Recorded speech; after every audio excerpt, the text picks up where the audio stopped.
جب ان سے کہا جاتا ہے کہ بھائی ان کو کیوں پوجتے ہو، ان کو کیوں دستگیر سمجھتے ہو، ان کو کیوں تم مالک سمجھتے ہو، ان سے بیٹا بیٹی کیوں لیتے ہو، تو یہی کہتے ہیں کہ میاں یہ لوگوں کو اللہ تعالیٰ نے عطا فرمایا ہے، اللہ تعالیٰ نے ان کو یہ طاقت و قوت عطا فرمائی ہے۔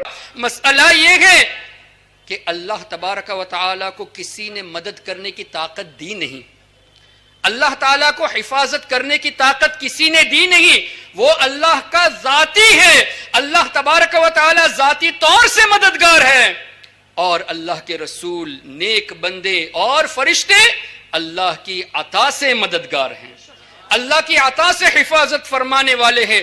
یہ قرآن کی روشنی میں ہے۔ تو نہیں ٹینشن لینے کی ضرورت، چمک بہت لوگوں میں ہے۔ ارے جب اللہ نے عیسیٰ علیہ السلام کو یہ قوت دی تھی کہ وہ ٹھوکر مار دے تو مردہ زندہ ہوتا تھا، تو اللہ نے یہ قدرت کا جلوہ روکا نہیں، اللہ نے یہ قدرت کا جلوہ اپنے حبیب کے صدقے مولا علی کو بھی دیا ہے، مولا حسن کو دیا ہے، مولا حسین کو دیا ہے، مولا زین العابدین کو دیا ہے، اور تمام اولیاء اللہ میں سب سے بڑھ کر اللہ نے یہ شان میرے اور آپ کے غوث پاک کو عطا فرمایا۔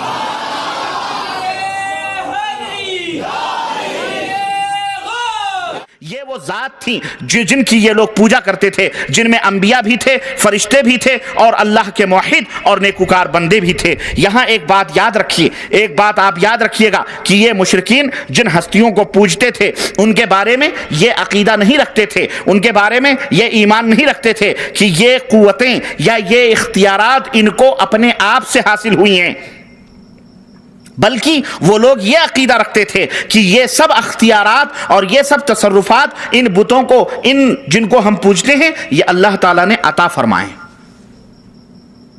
اللہ تبارک تعالیٰ نے ان کو عطا کیا ہے۔ یعنی ان ہستیوں کی جو طاقت و قوت ہے، جو تصرف اور جو اختیار ہے، یہ عطائی ہے، یہ ذاتی نہیں ہے، وہ یہ عقیدہ رکھتے تھے۔ آپ کہیں گے یہ تو بہت بڑی بات ہے، اگر یہ مرحلہ آ گیا تو پھر تو ہمارے یہاں سارے کے سارے لوگ شرک کے اندر ڈوبے ہوئے ہیں اور یہی عقیدہ رکھ رہے ہیں۔ جب ان سے کہا جاتا ہے کہ بھائی ان کو کیوں پوجتے ہو، ان کو کیوں دستگیر سمجھتے ہو، ان کو کیوں تم مالک سمجھتے ہو، ان سے بیٹا بیٹی کیوں لیتے ہو، تو یہی کہتے ہیں کہ میاں یہ لوگوں کو اللہ تعالیٰ نے عطا فرمایا ہے، اللہ تعالیٰ نے ان کو یہ طاقت و قوت عطا فرمائی ہے۔ ہم یہی کہیں گے ارے یہی عقیدہ تو مشرکین مکہ کا تھا، ان نبیوں کے بارے میں، بزرگوں کے بارے میں، وہ بھی جن بتوں کی پوجا، جن کو بت بنا بنا کر کے پوجتے تھے، وہ یہی عقیدہ رکھتے تھے کہ اللہ تعالیٰ نے ان کو عطا فرمایا ہے، یہ ذاتی طور پر اس کے مالک اور ذاتی طور پر اس کے اختیار اور تصرف کے خالق یہ لوگ نہیں ہیں۔ اس کی دلیل چاہیے آپ کو، اٹھائیے صحیح مسلم جو بخاری کے بعد، صحیح بخاری کے بعد سب سے مارکت الآراء کتاب ہے۔ صحیح بخاری کے اندر اللہ کے رسول صلی اللہ علیہ وسلم نے اس تعلق سے کتاب الحج باب التلبیہ کے اندر یہ حقیقت واضح فرمائی ہے کہ یہ جو مشرکین تھے جب یہ طواف کرتے تھے خانہ کعبہ کا، جب یہ خانہ کعبہ کا طواف کرتے تھے یا حج کرنے کے لیے احرام باندھتے تھے، تو یہ مشرکین مکہ کیا کہتے تھے؟ لبیک اللہم لبیک لا شریک لک لبیک، اے اللہ میں حاضر ہوں، اے اللہ میں حاضر ہوں، اے اللہ تیرا کوئی شریک نہیں ہے، میں حاضر ہوں۔ اب یہاں تک تو بات صحیح، لیکن اللہ کے نبی فرماتے ہیں یہ ظالم اگر یہیں خاموش ہو جاتے تو بات بڑی اچھی تھی، لیکن اس کے آگے ہم تو یہ کہتے ہیں نا کہ لبیک اللہم لبیک لا شریک لک لبیک ان الحمد والنعمت لک والملک لا شریک لک۔ یہ ہم مسلمان کہتے ہیں کہ یہ حمد اور ثنا، یہ ملکیت اور بادشاہت کا مالک ہے اللہ، تو ہی ہے، تیرا کوئی ساجی اور شریک نہیں ہے۔ لیکن مشرکین مکہ کس طرح کہتے تھے؟ وہ کہتے تھے لبیک اللہم لبیک، اے اللہ میں حاضر ہوں، اے اللہ میں حاضر ہوں، لا شریک لک لبیک، اے اللہ تیرا کوئی شریک اور ساجی نہیں ہے، اے اللہ میں حاضر ہوں، الا یہاں بڑھاتے تھے، وہ کہتے تھے الا شریکن ہوا لک تملکہ وما ملک، اے اللہ تیرا کوئی ساجی، شریک اور پارٹنر نہیں ہے سوائے اس شریک کے جس کا تو مالک ہے، اور جن قوتوں کا وہ مالک ہے اس کا بھی اے اللہ تو ہی مالک۔ سمجھ آئی کہ نہیں آئی؟ الا شریکن ہوا لک تملکہ وما ملک،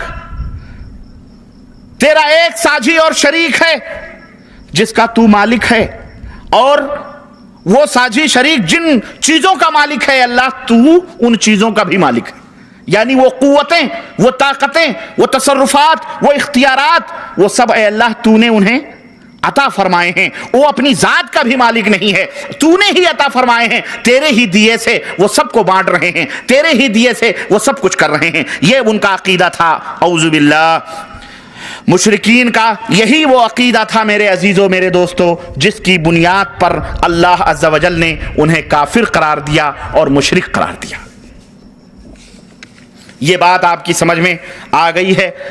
تو اب آخری بات ہم آگے بڑھتے ہوئے ہم ذرا یہ بھی دیکھتے ہیں کہ دیکھیں کہ وہ بزرگ ہستیاں ان کے ساتھ وہ عمل کیا کرتے تھے.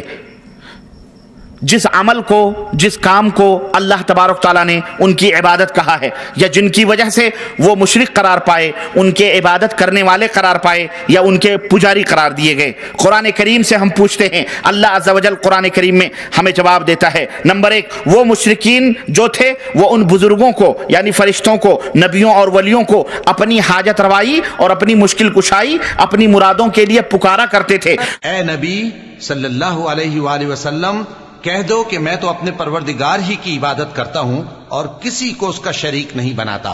یہ بھی کہہ دو کہ میں تمہارے لیے نہ کسی نقصان کا اور نہ نفع کا کچھ اختیار رکھتا ہوں. یہ بھی کہہ دو کہ اللہ کے عذاب سے مجھے کوئی پناہ نہیں دے سکتا اور میں اس کے سوا کوئی جائے پناہ نہیں پاؤں گا. کہہ دو کہ میں اپنے فائدے اور نقصان کا کچھ بھی اختیار نہیں رکھتا مگر وہ جو اللہ چاہے، اور اگر میں غیب کی باتیں جانتا ہوتا تو بہت سے فائدے جمع کر لیتا اور مجھ کو کوئی تکلیف نہ پہنچتی. میں تو مومنوں کو ڈر اور خوشخبری سنانے والا ہوں.